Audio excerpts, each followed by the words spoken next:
Hello, and welcome back to another episode of the What Fills Your Cup podcast. I'm your host, Riley Alexander, and I'm really looking forward to today's episode. I know I say that about every single episode, but I really do feel good about this one because I've been going to a lot of therapy lately, and I've been learning so many things and tools. And I'm really excited to share some of those tools that I've learned and that I've been using the past few months in hopes that maybe it will resonate with one of you or you will try them out for yourself. I have no idea if anyone actually listens to the advice I give, which is so fair. If you're watching this on video, my dog is right beside me. Bless her heart, but she does have separation problems. I'm just happy that she wants to be next to me right now. It's literally because my mom's not home. That's the only reason. Before I dive into the topic, I also wanted to say from my last episode, I received a lot of love and kindness from so many of my friends and family, strangers for that matter. I read every single one of your guys' notes and messages, and I cannot thank you enough for all the kindness and support that you shower me with. It truly means the absolute world. Also gives me really good ideas of what topics you guys want to hear about when you let me know if I touched on something and you want to hear me elaborate it about a little bit more. That is what this podcast is about, is just we're all learning together, and it's a fun creative space for me. I have so much fun doing this, so I just wanted to say the biggest thank you. It just means such amazingness in my life when I hear such amazingness, kindness words. So thank you so much.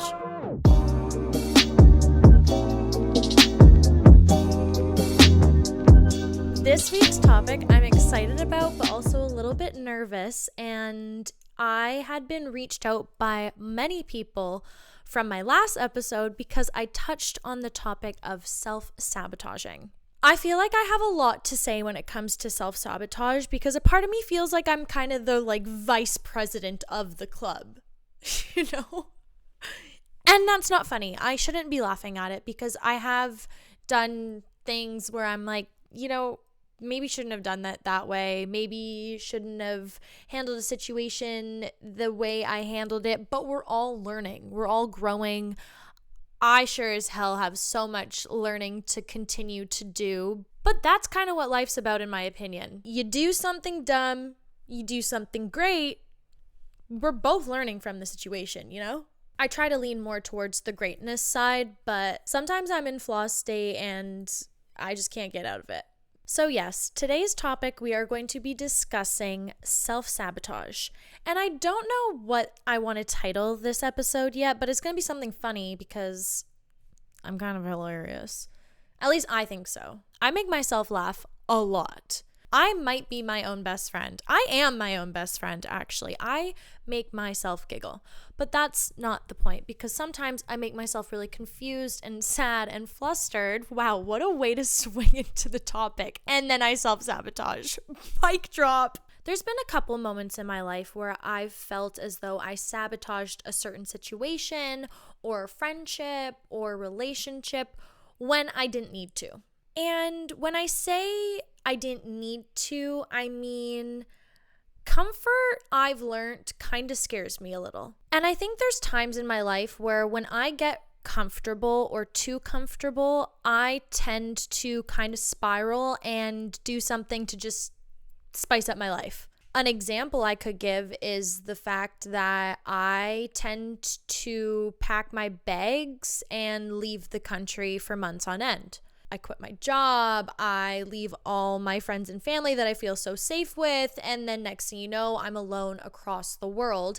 And that's not a bad thing. Those are beautiful, amazing experiences that I've experienced, but there's also something beautiful and good and positive about that comfort that I just haven't really felt until the past few months. As you all know, if you listened to my last episode, I'd gotten out of a relationship and now this is my first time being single in 3.5 years. And I'm not gonna lie, it's a little overwhelming at times because I'm like, wow, I'm alone. At least for me, loneliness, there are times I make decisions that I'm like, ooh, don't know if I should have done that because I have no one to run it by. There is so many times in my life I'll be out doing something and I'm like, I feel like I need my mom and dad here with me.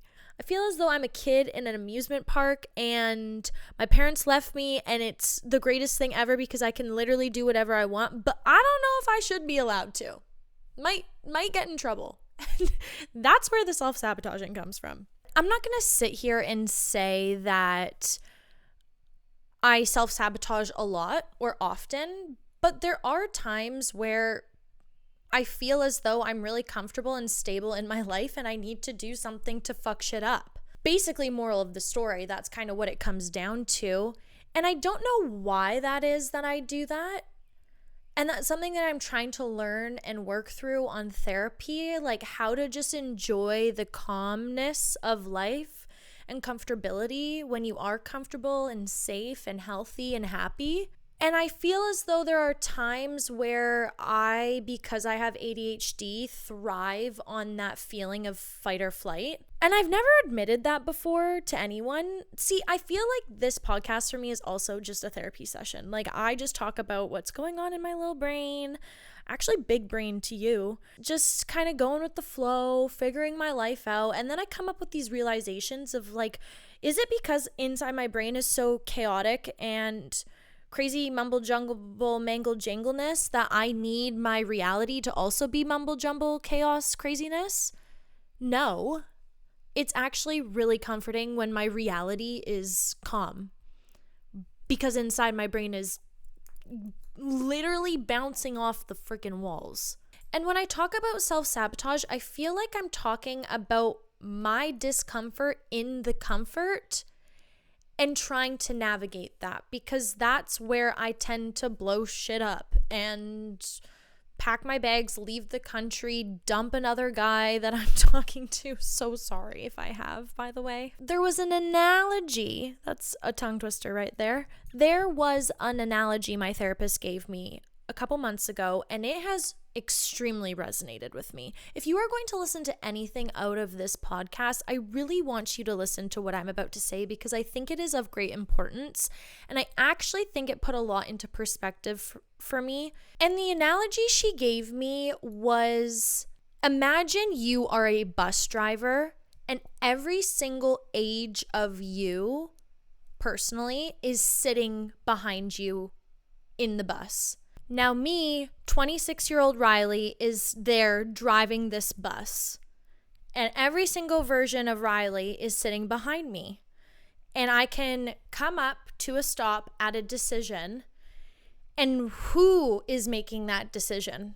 Is 27-year-old Riley that's driving the bus making that decision? Or is 21-year-old Riley currently driving the bus making decisions? Or is 17-year-old Riley driving the bus, making decisions, pulling up to that stop? And I don't know if I'm explaining it the best way, but it makes sense to me. And when I make certain decisions now, I think before I answer or come to a conclusion, who is driving the bus? Is this fight or flight Riley making that decision at 17 to 23? Is she making this decision, or is Riley, that's actually putting a lot of fucking work and time and energy into trying to be the best version of herself at the ripe age of 26, driving the bus? Still, all those other versions are behind me and with me when I pull up to this decision, but is who Riley is now, the values, the knowledge, the wisdom, the kindness, the love that she has at 26, is she the one that's making the decision? 17-year-old Riley could be yapping, yelling, screaming behind her, which is probably what 17-year-old Riley would be doing in the backseat of a bus. But is she there? Is she making noise? Is she taking over the driver's seat? Or is current, present day Riley in the driver's seat making the decision?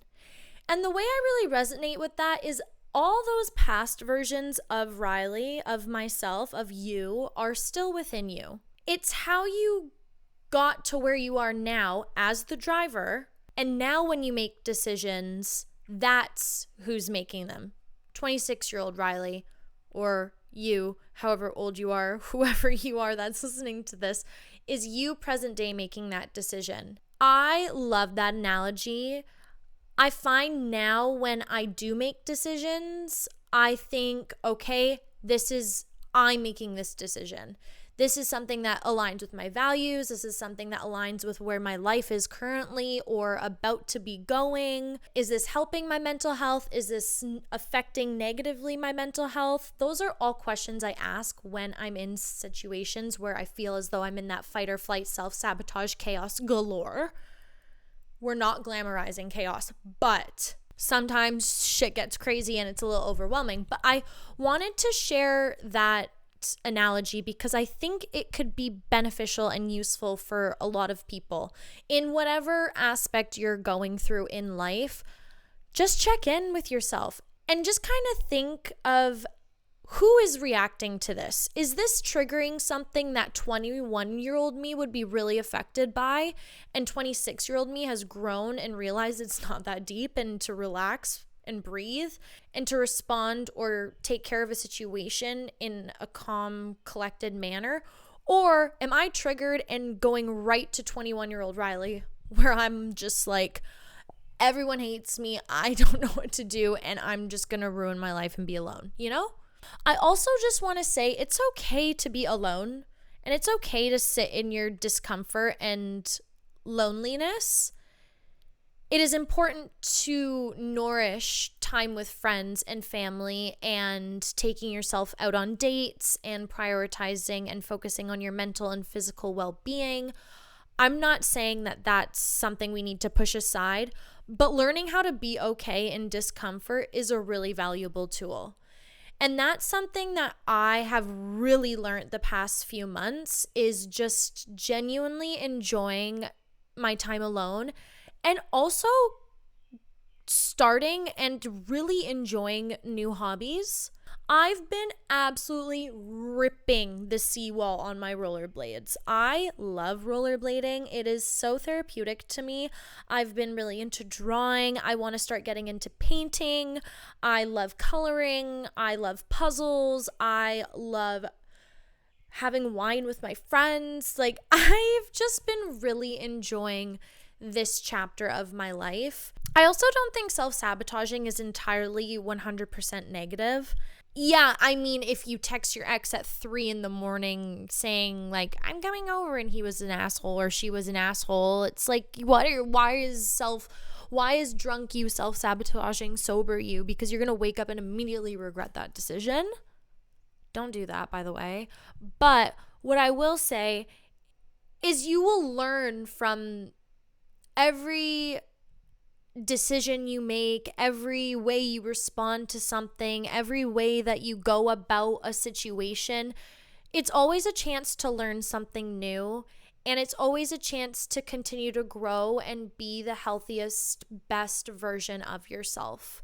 I think that's really important too, is understanding and allowing yourself to grow while making a few mistakes along the way. When I'm talking about self-sabotage, I can know and understand that it's coming from a place of fight or flight, discomfort, comfort, so much unknown ahead of me when it comes to life, but also at the same time being all right with that and not beating myself up about it, and really taking a step back and recognizing my rights and my wrongs, because I think it's very important to be self-aware, but also giving myself grace and not spiraling. Once something's done, it's done, you know? And whether it be said, whether it be through actions, it's how you go about the repercussions, if you had any. That's the most important.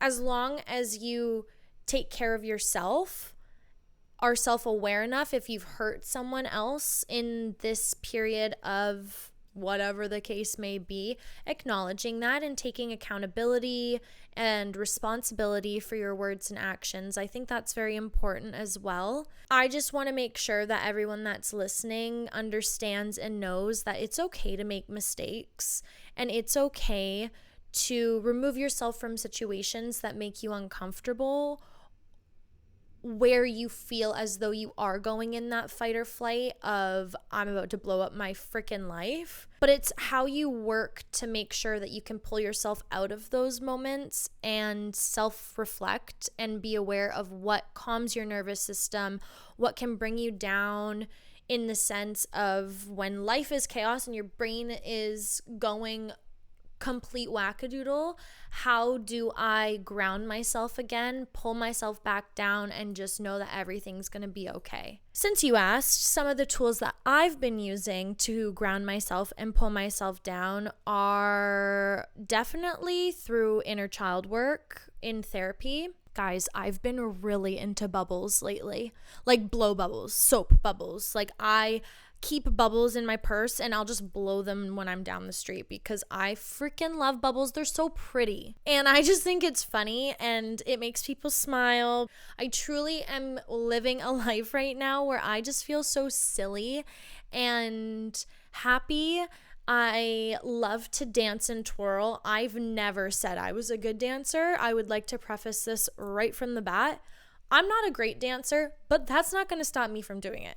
And another thing, I've been really loving rollerblading the seawall. I used to play hockey growing up, and when I was having a hard time at school or I was really struggling, I always knew that my hockey practice every day, 1 hour a day, was a time to escape and just skate my ass off basically and get a good workout in. And the way I've incorporated that back into my life as an adult is through rollerblading because it reminds me of skating on the ice. I listen to my music, I dance and twirl on the seawall, I get to look at the beautiful mountains and ocean that is around me in Vancouver. And I just feel really grateful that I've been tapping into those hobbies and activities because I have actively noticed a big difference in my behavior and just my overall well-being. I feel as though the version I show of myself when I show up to any function or around with my friends is the most 100% authentic me, and that feels really good to know that I'm surrounded by those people and that community of my family and friends who are so supportive and kind of my silly summer that I'm about to be having. Circling back now onto the topic being self-sabotaging, and I just touched on community, family, and friends. I also think it's very important to have a community around you of people that can hold you accountable and you can be honest with about decision making, about advice, or if you're seeking advice, making sure that the people you have in your circle, big or small, I personally have definitely realized and learned for myself, I am quality over quantity. I would do absolutely anything for my best friends. They make me the happiest person in the world, so the least I could do is always be there for them, as I know that they are there for me. I love having one-on-one time with my girls and my friends and being able to be super vulnerable, open, and honest about how I'm feeling internally, how my mental health is going, what's going on in the life of Rye. Like, I love that I can go to them with full, complete, open, honest conversation, and they're gonna reciprocate in a very open, honest, constructive way. Sometimes good, sometimes bad, but the bad, for example, if I do something and they're like, I don't know if I agreed with that, and I'm sitting there like, but you're my bestie, you kind of have to agree with me, and they're like, I love you, but like, how do we work through this? And I'm just like, wow, you're so smart, thank you so much for all your help. You understand me? Having people that can hold you accountable in your rights and wrongs is very important. And for me, that's something that I've really worked on over the past few years is who are the people in my circle? How do they show up for me? How do I show up for them? Is it reciprocated? Do I feel loved and supported?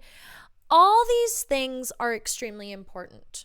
I always talk about community here on this channel and the importance of community. And I just want to remind anyone that's watching this that you are never alone.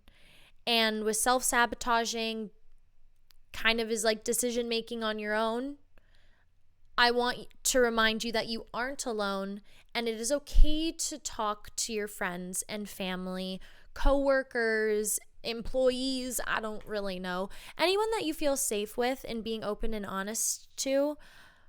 Cherish that, nourish that relationship. It's attractive and a beautiful quality to be honest. Moral of the story, I think it's very important to be able to know that you can lean on your friends in times of need and family for that matter.